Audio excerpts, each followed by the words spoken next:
It's my own personal opinion that the Canadian stock market and Canadian stocks don't get the love and attention they deserve. There's some great stocks to be traded out there, and often they are overlooked. So in this video I'm going to put 12 forward for the second half of 2022 for you to consider, plus an ETF if you want to get general exposure to the Canadian stock market as a whole. So with that, let's take a look at those stocks.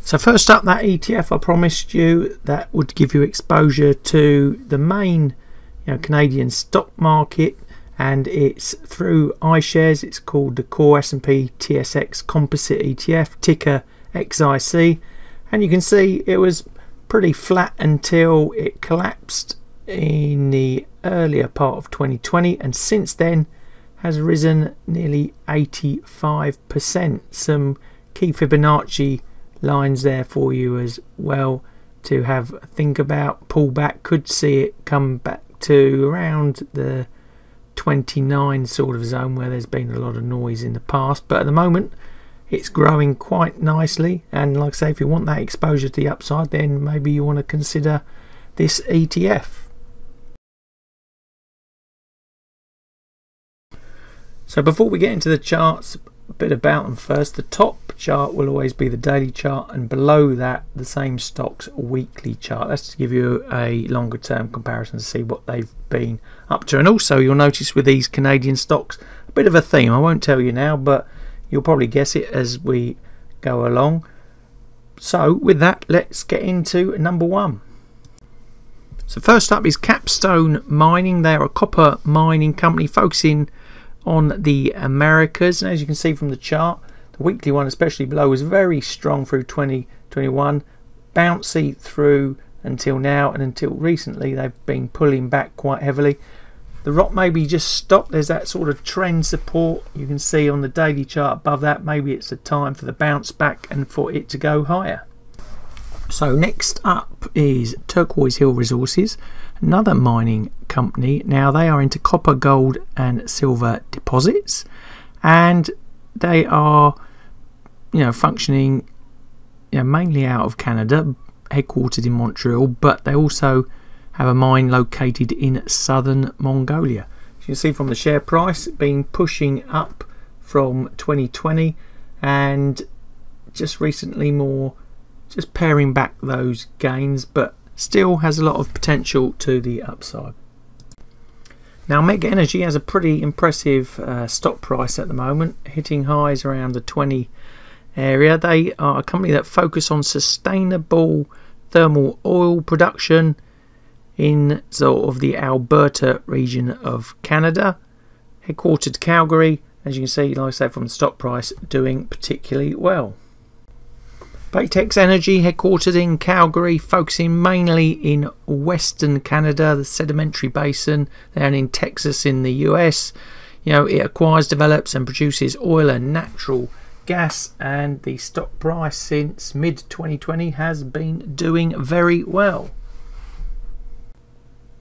So Tourmaline Oil, another similar to Baytex. They acquire, explore, develop, produce oil and natural gas in that Western Canadian Sedimentary Basin, and again headquartered in Calgary. And you can see from the stock price, similar story to Baytex, up and running, pushing on through new highs. So NuVista, an oil and nat gas company involved with exploration, development, production, again in that Western Canadian Sedimentary Basin, and again stock price similar performance to the others. So Cenovus, a bit more global than some of the others. They are together with its subsidiaries, develops, produces, markets crude oil, natural gas and nat gas liquids in Canada, the US, into Asia Pacific area. operate through oil sands, conventional offshore, Canadian manufacturing, US manufacturing and retail segments. So they're into all sorts of different areas within, you know, the energy sector. But again, stock price off roaring upwards. ARC Resources then, yeah, explores, develops, produces crude oil, nat gas liquids in Canada, and you know, they've got interests in British Columbia, Alberta, and you know, again, following the theme of many of these oil stocks here, the share price has been doing very well. Stock price since, you know, that 2020 switch. So another energy company for you, Birchcliff Energy. You know, they acquire, explore, develop, produce nat gas, light oils, condensates, nat gas liquids, all again in that Western Canadian region, headquartered in Canada. Stock price painting a similar picture to all those other oil stocks and energy stocks we've looked at so far. So Advantage Energy, and along with its subsidiaries, acquires, exploits, develops, produces crude oil, natural gas in the province of Alberta, Canada, and stock price pushing highs around $11–12, and has been, like most of this sector, very successful through 2020 to date. So Peyto Exploration and Development, another of those oil, natural gas production, exploration companies in that Alberta region.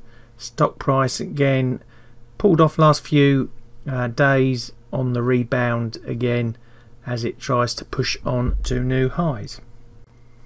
So we're going to finish up with K92 Mining, and they focus in on the country Papua New Guinea, and it produces gold, copper and silver, but they're Vancouver Canadian based, and you know, the ride up has been a bit more bumpy than some of the other stocks we've looked at.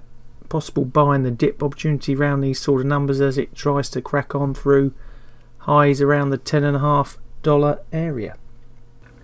So I'm guessing that you have already guessed what the theme of my 12 stocks were. It was all about energy and mining. Now we know Canada is full of an abundance of natural resources, but their stocks are often overlooked, and as you can see by their stock prices, they've been booming over the last few years, pushing up the main Canadian stock market index.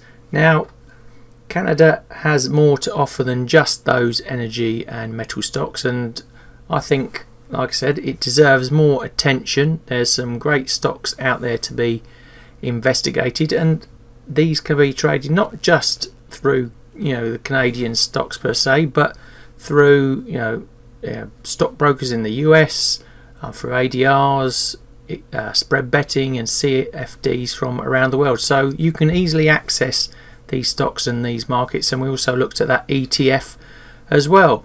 So they're the 12 that I've picked for the second half of 2022. Their success depends on, you know, the oil energy sector still pushing on upwards, and the demand for metals and mining raw materials still being in demand. So that is the big question for whether they will push on higher through 2022.